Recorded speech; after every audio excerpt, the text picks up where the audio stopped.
At 7:42 in the morning on August 17, 1943, a technical sergeant named James McKenna stood under the wing of a P-38 Lightning and watched his pilot walk toward certain death.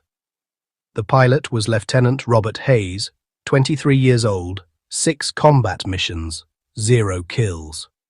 18 Japanese Mitsubishi fighters were waiting to intercept the morning patrol, and McKenna had just done something that could get him court-martialed or save Hayes's life.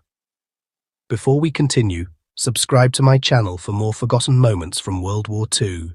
McKenna had been maintaining P-38s in New Guinea for 8 months, but the P-38 had one fatal flaw, killing American pilots every single day. It couldn't turn with a zero. The zero was lighter, more agile. It could execute a full horizontal turn in half the time a P-38 needed. That difference meant death. American doctrine was crystal clear. Never turn with a zero. Use speed, use altitude, dive in, shoot, climb out. Hayes had tried following that doctrine 5 times. It hadn't worked. The 5th Air Force had lost 37 P-38s in 6 weeks. McKenna knew the problem. It wasn't the pilots. It was the control cables. The P-38's aileron control cables had slack, maybe 3/8 of an inch at full deflection.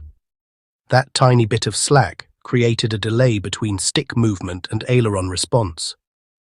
At low speeds during hard turning maneuvers, that fraction of a second delay meant death. McKenna had mentioned this to the engineering officer 2 months ago. The officer said the cable tension was within specifications.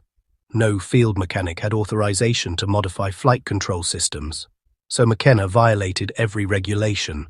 He took a piece of piano wire from a damaged aircraft, cut it to 6 inches, bent it into a Z shape, and installed it as a tensioner on Hayes's left aileron control cable. The modification took 8 minutes. It eliminated the slack completely. By mid-August, McKenna had watched 17 pilots die. On the evening of August 16th, Hayes came to the maintenance area. He asked if there was anything McKenna could do to make the airplane roll faster. Anything at all. Hayes didn't care if it was regulation or not. McKenna told Hayes to come back in the morning. McKenna worked alone that night. He grabbed the cable and felt the slack. 3/8 of an inch of play. He sat on the hangar floor with the piano wire and pliers, bent it into a Z shape. His hands slipped twice, cut his thumb. Installing it was harder. The space inside the boom was tight. If the engineering officer found him doing unauthorized modifications, he'd face a court-martial. But Hayes was going to die if McKenna didn't do something. He inserted the piano wire tensioner, reconnected the cable. No slack. Perfect. At 7:42 the next morning, Hayes took off. The engagement started at 8:14. Hayes's flight intercepted 9 zeros at 13,000 feet. Hayes dove on a zero. The zero snap rolled right and dove. Hayes rolled to follow. The airplane responded instantly. No delay, no lag. He rolled 90 degrees in what felt like half the normal time. He fired. The zero's engine exploded. Hayes's first kill, but 3 more zeros were diving from above. Hayes rolled hard left, pulled. The P-38 snapped around like nothing he'd ever experienced. The lead zero hadn't expected Hayes to reverse that fast. Hayes fired, hit the zero in the left wing root. The wing folded. 2 kills in 30 seconds. 1 zero made a mistake, reversed too hard, bled too much speed. Hayes got inside his turn. He fired. The zero came apart. 3 kills. When Hayes landed, he walked straight to McKenna. His hands were shaking. Hayes said 2 words. It worked. Word spread through the squadron. By August 20th, McKenna had modified 9 aircraft. Hayes shot down 2 more zeros on August 22nd. Other pilots started coming back with kills.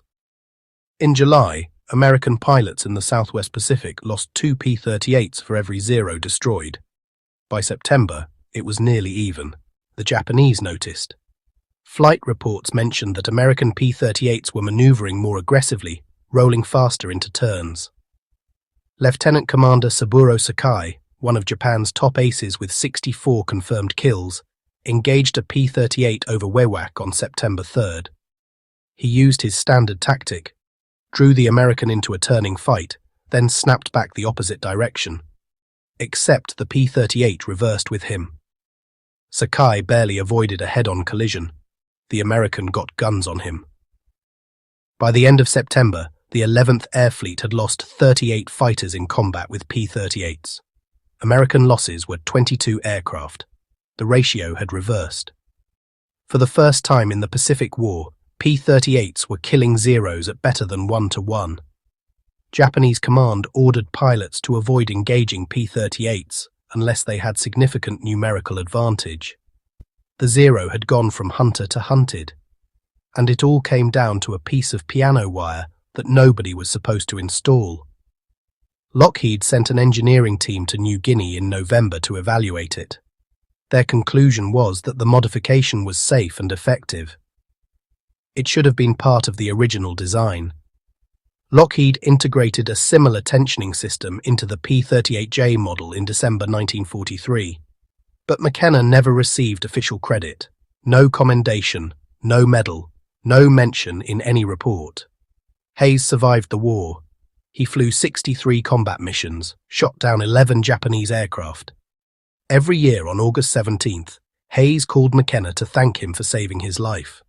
McKenna returned to California, went back to working on cars. When people asked about the war, he'd say he was a mechanic, fixed airplanes, that's all.